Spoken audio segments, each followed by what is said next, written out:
환율, 넌 대체 뭐니? 요즘 뉴스마다 경제위기다, 킹달러, 강달러다 하는데 나는 무슨 얘기인지 잘 모르겠다면? 환율만 잘 알아도 세계 경제와 내가 처한 상황을 잘 파악할 수 있다는 거 알고 계셨나요? 환율만이 거의 24시간 거래되는 국가 간 지표이기 때문에 그렇습니다.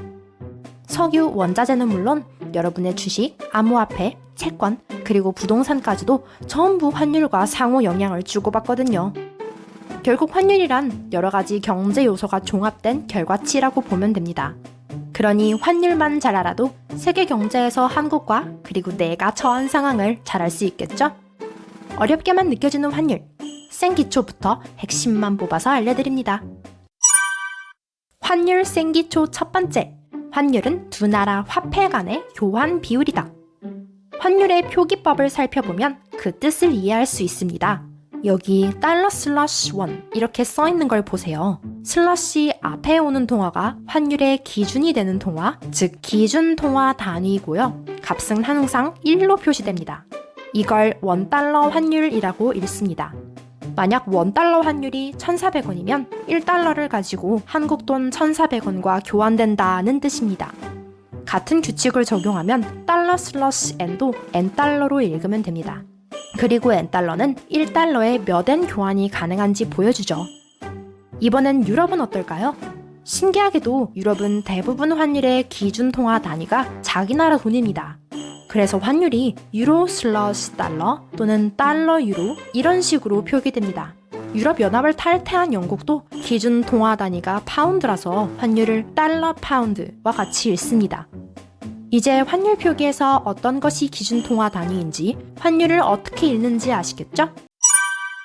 환율 생기초 두 번째, 환율 상승과 하락, 인상과 인하, 그리고 강세와 약세 이야기. $1에서 환율이 인상됐다느니 상승됐다느니 하는 건 무슨 뜻일까요?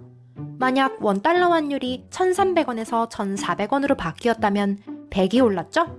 이때 우리는 $1 환율이 인상됐다고 합니다. 1달러짜리 물건을 1,300원만 주면 살 수 있었는데 이제는 1,400원을 줘야 살 수 있다는 거죠. 이렇게 보면 한국인은 더 많은 한국 돈을 주고 1달러짜리 물건을 사야 하니까 원화의 가치가 떨어진 거겠죠? 이런 상황을 원화의 약세라고 합니다.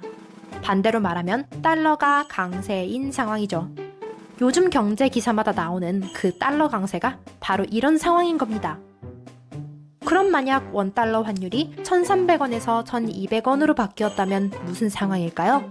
$1 환율이 하락했으니 원화 강세 또는 달러 약세라고 말할 수 있겠죠. 참고로 강세 약세는 추세의 의미도 포함하고 있습니다. 환율 개념은 상호 비교가 전제라서 처음에는 헷갈릴 수 있는데요. 포기 안 하시면 금방 익숙해지실 거예요. 환율 생기초 세 번째, 환율의 국제적인 기준은 달러다. 달러가 중요하다는 건 대부분 알고 계실 텐데요. 기축통화니까 중요하지 라고 생각했으면 잘 알고 계신 겁니다. 환율은 상대적 개념이라서 기준이 필요합니다. 그 기준으로 국제적으로 인정되는 화폐가 기축통화인 미국 달러입니다. 그래서 미국 달러 지수라고 오로지 미국 달러만 표시된 지표가 나오는데요. 이게 오늘의 하이라이트입니다. 이 지표를 가지고 세계와 한국 경제 상황이 어떤지 경제 전문가 못지않게 파악할 수 있거든요. 미국 달러 지수는 간단히 설명하면 세계 주요 6개국 통화인 유로, 엔, 파운드, 캐나다 달러, 크로나, 스위스 프랑을 미국 달러와 비교해서 현재 세계적으로 미국 달러 가치가 어떤지를 보여주는 지표입니다. 일반적으로 미국 달러 지수가 상승하면 강달러 추세, 하락하면 약달러 추세입니다.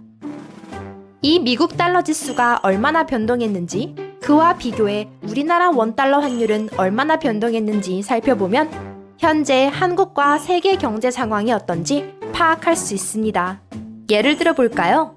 만약 미국 달러 지수는 거의 변동이 없는데 $1 환율이 많이 인상되었으면 어떻게 해석할 수 있을까요?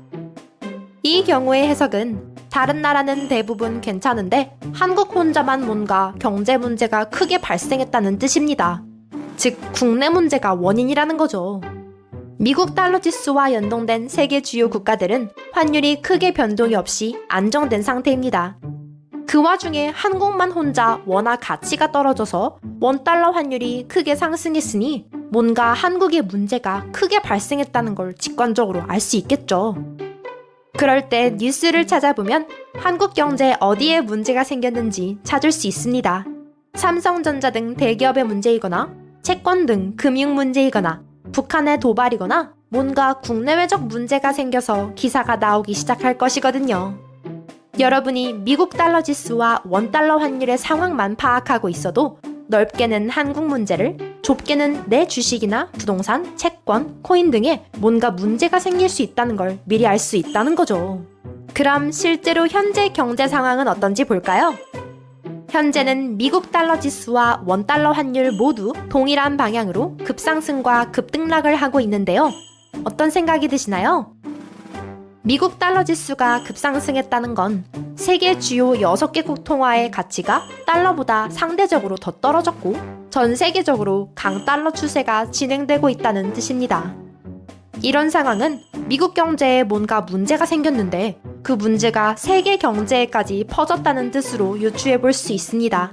세계의 기축 통화가 달러고 대부분 달러로 무역을 하니까 전 세계 국가들이 영향을 안 받을 수가 없겠죠. 지금 미국에서 세계로 확산된 경제 문제는 바로 인플레이션입니다. 이 상황에서 원달러 환율도 같이 급상승하고 있으니 미국에서 전 세계 주요 국가로 퍼진 경제 문제가 한국에도 영향을 끼쳐서 우리나라도 인플레이션 문제로 인해 기타 경제 문제가 발생하고 있다고 판단을 할 수가 있는 겁니다. 자, 이 정도만 충분히 이해하셔도 앞으로 환율을 가지고 어느 정도 경제 기사를 읽고 파악할 수 있는 첫걸음을 뗀 겁니다. 다음 영상은 환율에서 꼭 알아야 할 특이 케이스인 독특한 환율 제도를 가진 중국과 우크라이나와 전쟁 중인 러시아의 환율을 다룰 거니까요. 잊지 말고 구독해서 꼭 확인해 보세요. 감사합니다.